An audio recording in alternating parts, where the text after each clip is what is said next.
उन्हाळ्याला सुरुवात झालेली आहे. या उन्हाळ्यात शरीराचा दाह कमी करणारं पित्तनाशक कोकमाचं सार आज आपण बनवणार आहोत.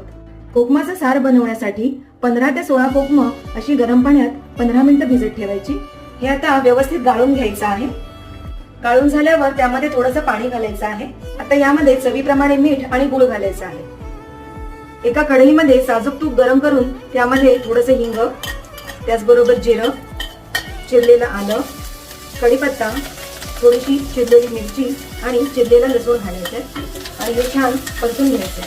या फोडणीमध्ये हा कोकमाचा सार घालायचा. हे ढवळून घ्यायचं आहे. यामध्ये थोडीशी चिरलेली कोथिंबीर घालायची आणि गॅस बंद करायचा आहे. हे उकळवायचं नाहीये.